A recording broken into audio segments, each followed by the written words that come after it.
بالوں کو مستقل اسٹریٹ کروانا.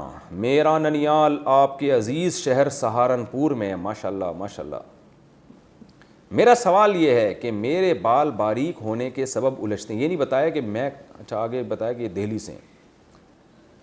میرے بال باریک ہونے کے سبب الجھتے بہت زیادہ ہیں, سلجھانے میں مشکل پیش آتی ہے. کیا میں بالوں کو مستقل طور پر اسٹریٹ کروا سکتی ہوں؟ طیبہ صاحبہ دہلی سے. جی ہاں, بالوں کو اسٹریٹ کروانے میں کوئی حرج نہیں ہے, کوئی گناہ نہیں ہے اس میں. یہ فرقہ وارانہ قسم کا خطرناک سوال ہے, آگ لگ جائے گی اگر اس سوال کا میں نے جواب دیا. اس لیے میں ایک سوال گلفشاں صاحبہ انڈیا سے پوچھتی ہیں, ان کا سوال میں شارٹ کر رہا ہوں. بوڑھی عورت پر عدت, بوڑھی عورت پر عدت کیوں واجب ہے؟ حائضہ عورت کے لیے تو عدت کا مسئلہ سمجھ میں آتا ہے, مگر بوڑھی عورت یا جسے حیض ہی نہ آتا ہو اس پر عدت کیوں ہے؟ شگفتہ صاحبہ انڈیا سے. اللہ میاں نے فرض کی ہے بھائی عدت, ہم کیا کریں کہ کیوں ہے؟ ہمیں تو ہر حکم کی حکمت کو تو سمجھ میں آنا ضروری نہیں ہے. اگر نابالغ بچی پر بھی عدت واجب ہے, اگر اس کا نکاح ہو جاتا ہے, طلاق ہو جاتی ہے, تو قرآن کہہ رہا ہے واللائی لم یحضن, تو ان لڑکیوں پر بھی عدت واجب ہے جن کو ابھی مینسز آنا شروع ہی نہیں ہوئے ہیں, وہ 3 مہینے کی عدت گزاریں گی, حالانکہ وہاں بھی حمل ٹھہرنے کا امکان نہیں ہے. اسی طرح وہ عورتیں جو بوڑھی ہو جاتی ہیں, ان کو حیض کا امکان ہی ختم ہو گیا, اللہ فرماتے ہیں ان کی عدت بھی 3 مہینے ہے. تو جو طلاق کی عدت ہے اور موت کی عدت 4 مہینے 10 دن ہے. تو یہ اللہ نے احکام دیے ہیں, ان میں اگر حکمت سمجھ میں نہ بھی آئے تو بس اللہ کا حکم ہے.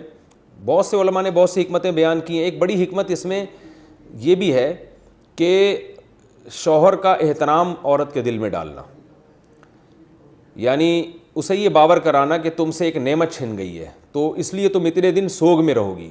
سوگ کا مطلب یہ نہیں کہ جو ہندوؤں میں تصور ہے کہ بہت ہی گندی میلی کو چلی, یہ تو نہیں ہے اسلام میں. ظاہر ہے کہ زینت اختیار نہیں کرے گی, کپڑے تو پراپر جیسے صاف ستھرے پہنتی ہے پہنے گی, لیکن خوشبو کا استعمال, میک اپ, چوڑیاں, یہ زینت اختیار نہیں کرے گی. تو اس میں ایک بڑا مقصد عورت کو یہ تصور کرانا بھی ہے کہ شوہر کی نعمت چھینی ہے تم سے. آپ کہہ سکتے ہیں کہ جب چھینی گئی تو اب اس کو یہ احساس دلانے سے کیا فائدہ؟ یہ فائدہ ہے کہ معاشرے میں دوسری عورتوں کو احساس ہوگا کہ شوہر ایک بہت بڑی نعمت ہے. جب وہ چھن جاتا ہے تو اللہ تعالیٰ عورت کو یہ حکم دیتے ہیں کہ وہ اتنا عرصہ تک سوگ میں رہے. سوگ کا مطلب یہ نہیں کہ روئے پیٹے ہائے ہوئے کرے, مطلب یہ کہ وہ گھر سے باہر نہ نکلے, زینت اختیار نہ کرے, کیونکہ اب اس کے لیے نکاح کرنا حرام ہے. تو نکاح کرنا حرام ہے, لہذا وہ چیز جو مردوں کو اس کی طرف مائل کرے نکاح کے لیے وہ چیز بھی حرام. تو زینت سے مرد مائل ہوں گے اس کی طرف شادی کے لیے, تو وہ میلان کا دروازہ بھی اللہ نے بند کیا ہے. تو اس میں نسب کی حفاظت کے ساتھ ساتھ ایک شوہر کا حق بیان کرنا بھی مقصود ہے, تاکہ عورتیں جن کی میاں زندہ ہیں ان کی تھوڑی قدر کر لیں. اور جب یہ خاتون کا میاں مر گیا, انہوں نے عدت پوری کی, جب کہیں اور شادی کریں تو پھر اس نئے والے میاں کی قدر کریں. یہ تو اللہ کی حکمتوں میں سے ایک حکمت یہ ہے. باقی پوری حکمتیں تو ظاہر ہے اللہ ہی جانتے ہیں.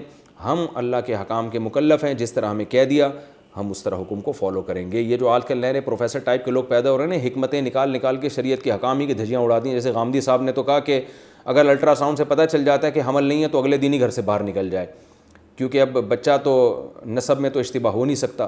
تو یہ بالکل 100% غلط بات کی غامدی صاحب نے. اس پر میں نے کلپ بھی ریکارڈ کروایا ہے کہ قرآن نے تو ان عورتوں کو بھی عدت گزارنے کا حکم دیا جن کو حمل ٹھہرنے کا سرے سے امکان ہی نہیں ہے, تو ان کو بھی عدت گزارنے کا حکم دیا. اس سے پتہ چلتا ہے کہ عدت کا مقصد محض نسب کی حفاظت نہیں ہے, اور بھی کچھ مقاصد ہیں شریعت کے.